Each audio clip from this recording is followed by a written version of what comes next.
You like to do the honors? I'm gonna just Get it out? yeah, just gonna go ahead and say it. Romancing Mr. Bridgerton by Julia Quinn, of course. This is at the third, fourth? Fourth. This is the fourth one. Gotcha. Penelope Featherington has secretly adored her best friend's brother for, well, it feels like forever. After half a lifetime of watching Colin Bridgerton from afar, she thinks she knows everything about him, until she stumbles across his deepest secret and fears she doesn't know him at all. Colin Bridgerton is tired of being thought of as nothing but an empty-headed charmer, and tired of the notorious gossip columnist Lady Whistledown, who can't seem to publish an edition without mentioning him. But when Colin returns to London from a trip abroad, he discovers nothing in his life is quite the same, especially Penelope Featherington. The girl who was always simply there is suddenly the girl haunting his dreams. When he discovers that Penelope has secrets of her own, this elusive bachelor must decide, is she his biggest threat or his promise of a happy ending? Finally! I'm so excited!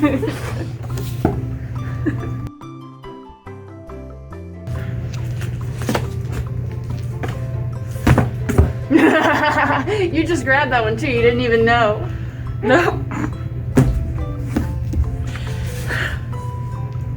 James Patterson, The Noise, the last sound you'll ever hear. Co-written with J.D. Barker. Know this, once you start the noise, you won't be able to stop. Two sisters have always stood together. Now they're the only ones left.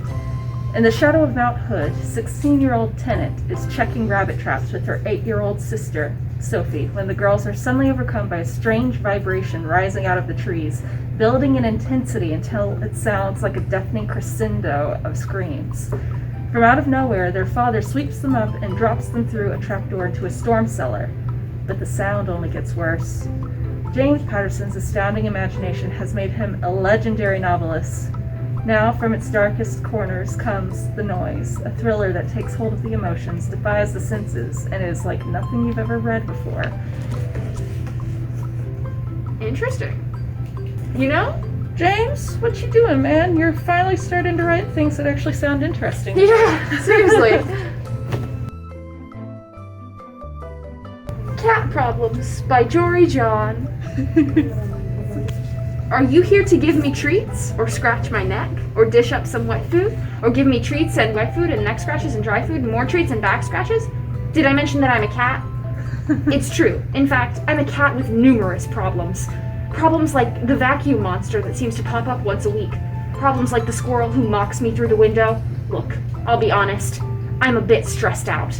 Like, I have to take a nap right now, and then I need a cat bath, and then all this is building up to another nap. This whole being a cat thing is exhausting. Seriously, you think you've got it bad? Try walking a mile in my paws someday. Sigh. This sounds absolutely delightful. It sounds like a sassy cat. I love it. I was gonna say, that one looks beautiful. It does, doesn't it? Ooh. Okay. Phantom Heart by Kelly Krieg. One would die for her. The other already has. That's fun. We know Yeah, this mask. we know this one. mask. 17-year-old Stephanie Armand doesn't believe in ghosts or spirits. Despite the rumors at school and her little sister insisting a masked figure is hiding in her closet. Okay. Cool. Stephanie isn't That's normal. Stephanie isn't convinced her father's latest renovation project, a crumbling Victorian mansion called Moldavia, is the soul of a monster. But when the very charming and paranormal obsessed Lucas Cheney takes an interest in both Stephanie and her notorious home, the supernatural and romantic activity escalates to an all-time high. And then there's Eric, the mysterious, dashing boy with the British accent who's taken up residence in Stephanie's nightly dreams. A boy who may have something to do with the man in the mask and a strange occurrence taking place within the walls of Moldavia. Spooky. Billy Summers by Stephen King. Billy Summers is a man in a room with a gun. He's a killer for hire and the best in business. But he'll do the job only if the target is a truly bad guy. And now Billy wants out. First, there's one last hit. Billy is among the best snipers in the world, a decorated Iraq war vet, a Houdini when it comes to vanishing after the job is done. So what could possibly go wrong? How about everything? Let's say. This spectacularly riveting novel is part war story, part love letter to small-town America and the people who live there, and it features one of the most compelling and surprising duos in King fiction, who set out to avenge the crimes of an extraordinarily evil man. Billy Summers is about love, luck, fate, and a complex hero with one last shot at redemption. You won't put this story down, and you won't forget Billy.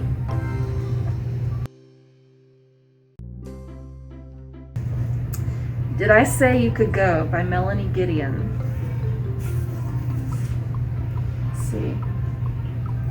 Promise we'll be best friends forever. Ruth Thorne has long been the topic of conversation among her fellow Hillside Academy mothers. She's too pretty, too rich, too divorced, and her daughter, Marley, is a misfit to boot. So when Gemma Howard and her daughter, Bea, a scholarship recipient, arrive at the school's meet and greet, Ruth sees an opportunity for friendship and a fresh start, and she seizes the moment. Soon the four are inseparable, but Gemma can't help feeling Ruth's lavish gifts and constant attention are creating an increasingly unpayable debt. 7 years later, Gemma has successfully and carefully distanced herself from Ruth, but now finds herself embroiled in a scandal. So when Ruth comes to her rescue, Gemma's gratitude trumps her concern about her former friend. But soon enough, Ruth's attention grows oppressive again, and Gemma's decision to let Ruth back into their lives has devastating consequences.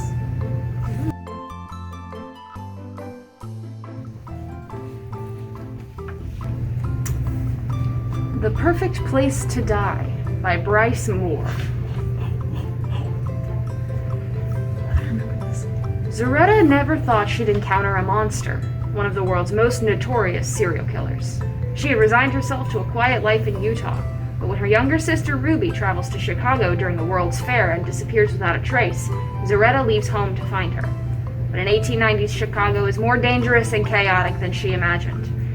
Even with the help of a dashing stranger and a friendly hotel maid, Zaretta doesn't know where to start until she learns of her sister's last place of employment, a mysterious hotel known as the Castle. Zaretta takes a job there, hoping to learn more about her sister's final days. And before long, she realizes the hotel isn't what it seems. Women disappear at an alarming rate. She hears crying from the walls, and terrifying whispers follow her at night. In the end, she finds herself up against one of the most infamous mass murderers in American history, and his custom-built death trap.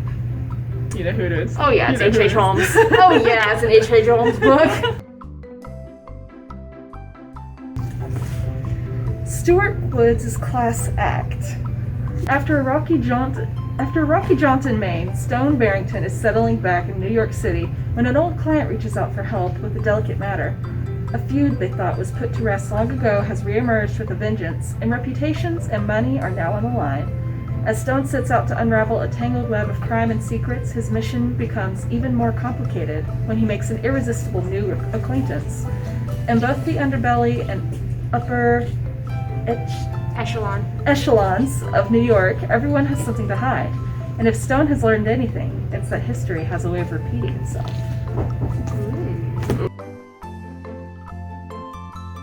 How to Catch a Gingerbread Man by Adam Wallace and Andy Elkerton.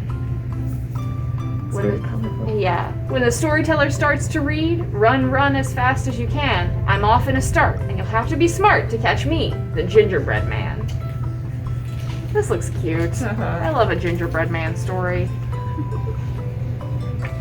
I read The Stinky Cheese Man when I was a kid, and I love that book. Oh, it's been years since I read The Stinky Cheese Man.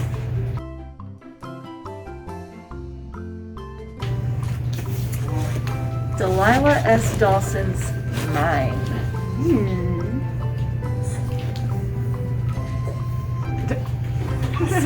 That's it. If this is the ghost's message, must be an introvert. Lily's new house is a real nightmare. Lily Horne is a drama queen. It's helped her rise to stardom in the school play, but it's also landed her in trouble. Her parents warn her that Florida has to be different. A fresh start. No theatrics.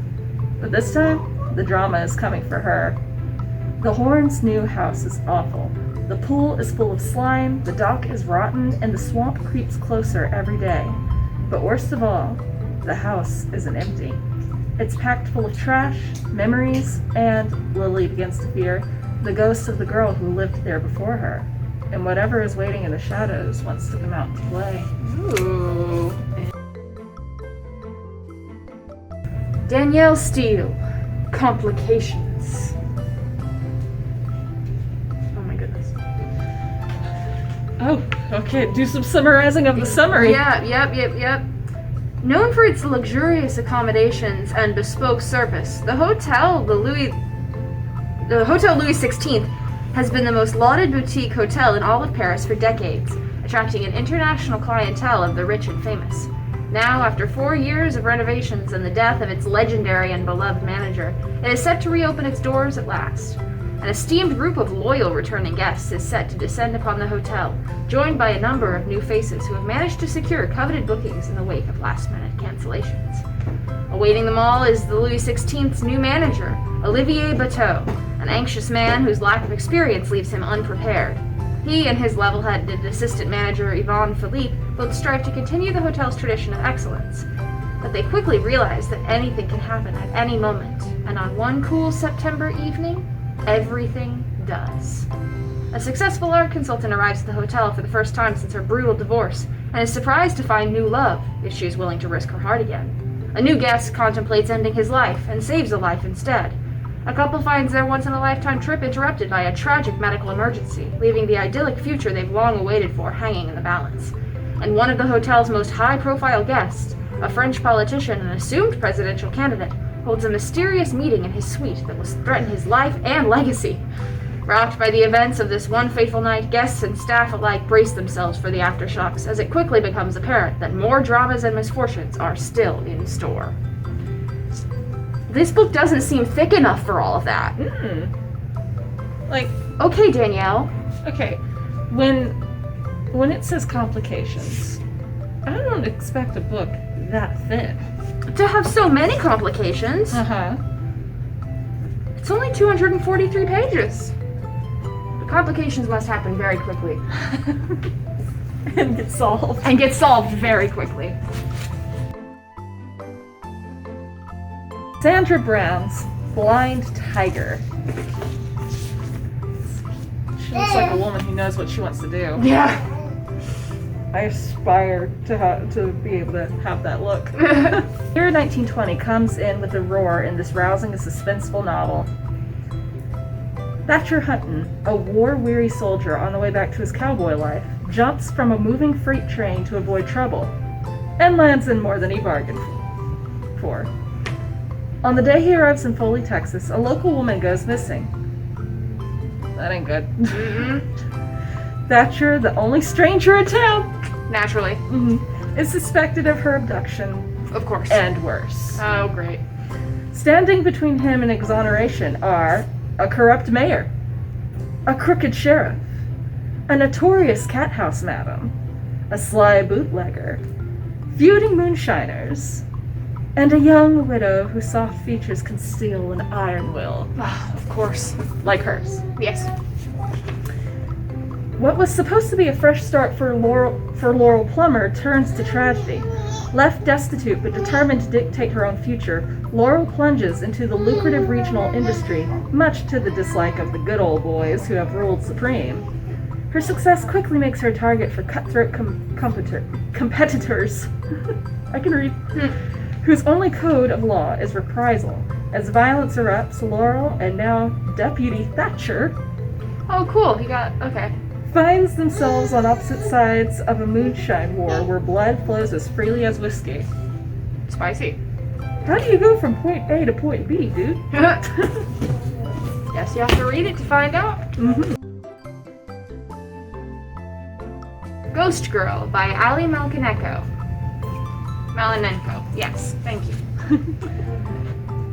Z Puckett loves ghost stories. She just never expected to be living one. It all starts with a dark and stormy night. Of course. When the sky is clear, everything is different. People are missing. There's a creepy new principal who seems to know everyone's darkest dreams. And Z is seeing frightening things. Large, scary dogs that talk, and maybe even a ghost. When she tells her classmates, only her best friend Elijah believes her. Worse, mean girl Nellie gives Z a cruel nickname, Ghost Girl. But whatever the storm washed up isn't going away. Everyone's most selfish wishes start coming true in creepy ways. All three of them, Z, Elijah, and Nellie, will have to work together if they're going to give their ghost story a happy ending. This sounds really cute. I really want to read this.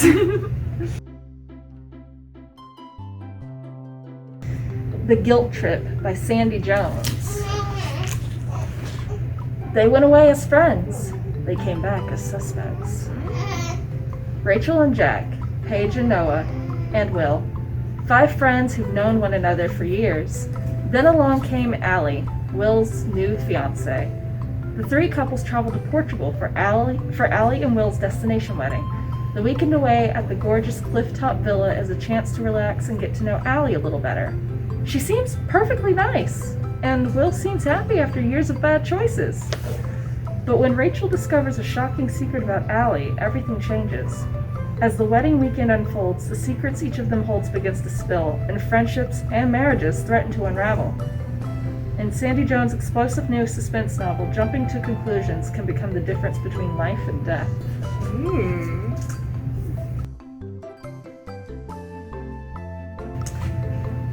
We Were Never Here by... Hang on! We Were Never Here by Andrea Bart. We have always been here. Emily is having the time of her life. She's in the mountains of Chile with her best friend Kristen on their annual reunion trip, and the women are feeling closer than ever.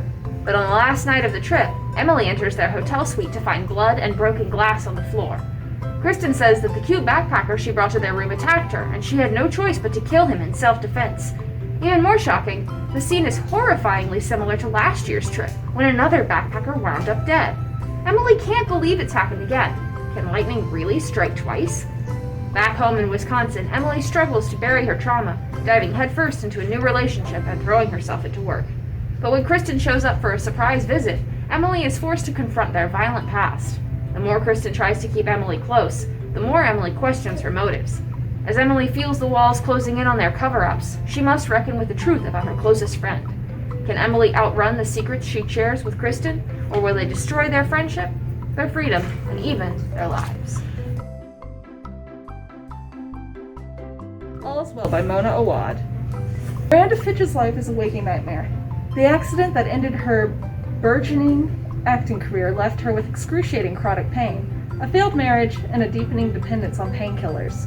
And now she's on the verge of losing her job as a college theater director. Determined to put on Shakespeare's All's Well That Ends Well, the play that promised and cost her everything, she faces a mutant cast hell-bent on staging Macbeth instead. Miranda sees her chance at redemption slip through her fingers. That's when she meets 3 strange benefactors who have an eerie knowledge of Miranda's past and a tantalizing promise for her future. One where the shows go on, her rebellious students get what's coming to them, and the invisible, doubted pain that's kept her from the spotlight is made known. With prose Margaret Atwood has described as no punches pulled, no hilarities dodged, genius, Mona Awad has concocted her most potent and subversive novel yet. All's Well is the story of a woman at her breaking point and a formidable, piercingly funny indictment of our collective refusal to witness and believe female pain. The Other Me by Sarah Zachrich Jang.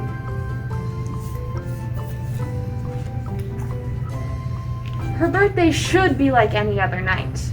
One minute, Kelly's a free-spirited artist in Chicago going to her best friend's art show.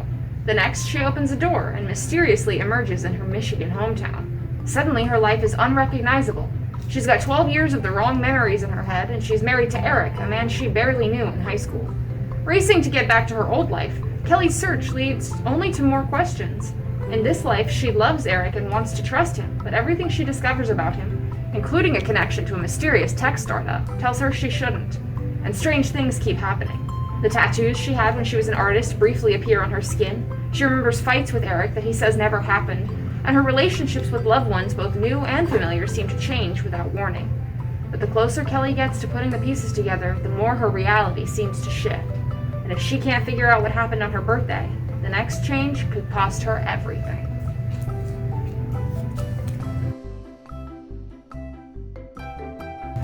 She Wouldn't Change a Thing by Sarah Adeline. Oh, gee! A second chance is the last thing she wants. When 39-year-old Maria Forsman wakes up in her 17-year-old body, she doesn't know how she got there. All she does know is she has to get back to her home in Bienville, Mississippi, to her job as a successful psychiatrist, and most important, to her husband, daughters, and unborn son. Uh-oh. But she also knows that in only a few weeks, a devastating tragedy will strike her husband's family. Can she change time and still keep what it's given her? Exploring the responsibilities love lays ahead of. Exploring the possibilities love lays on us, the complicated burdens of motherhood, and the rippling impact of our choices. She Wouldn't Change a Thing is a dazzling debut from a bright new voice. Interesting. Last one. Finally, Rabbit Hole by Mark Billingham. This looks cool. Alice Armitage is a police officer, or she was. Following a debilitating bout of PTSD, self-medication with drink and drugs, and a psychotic breakdown, Alice is now a long-term patient in an acute psychiatric ward. Though convinced that she doesn't really belong there, she finds companionship with the other patients in the ward, despite their challenging and often intimidating issues. So when one of her fellow patients is murdered, Alice feels personally compelled to launch an investigation from within the ward. Soon, she becomes convinced that she has identified the killer and that she can catch them.